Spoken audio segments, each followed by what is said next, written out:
இனிய காலை வணக்கம் அன்புக்குரிய மாணவர்களே. இது உங்கள் professor Surendran from government college of technology. இன்றைக்கி ஒரு அற்புதமான குரல் பார்க்க போகிறோம். என்ன அப்படின்னா, ஒருமையுள் ஆமை போல் ஐந்தடக்கல் ஆற்றின் எழுமையும் ஏமா புடைத்து.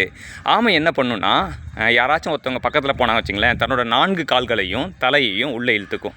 தனக்கு துன்பம் நேர போகுது அப்படின்னு தெரிஞ்சால் 4 கால்களையும் தலையையும் ஆமை ஓட்டுக்குள்ளே இழுத்துக்கும். அதே போல் நம்ம மனுஷ பிறவியில் ஒருமையில் ஒரு பிறப்பில் நமக்கு துன்பம் வராமல் இருக்கணும் அப்படின்னா, நம்முடைய ஐம்பொறிகளையும் கண்ணு, காது, மூக்கு, வாய், மெய், கண்ணு, காது, மூக்கு, வாய், மெய், இந்த 5த்தையும் நம்ம கட்டுப்பாட்டுக்குள்ளே வச்சுக்கணும், அடக்கத்தோடு வச்சுக்கணும், அடக்கணும் அப்படின்றாரு.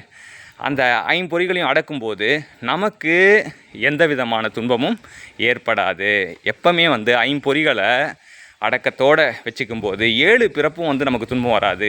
ஒரு பிறப்பில் அடக்கத்தோடு வச்சாலுமே அது அதோட பயன் 7 பிறப்பும் கிடைக்காது என்றார். அன்புக்குரிய மாணவர்களே, நீங்கள் அடக்கத்தோடு இருப்போம். வாழ்த்துக்கள் சாம்பியன்ஸ்.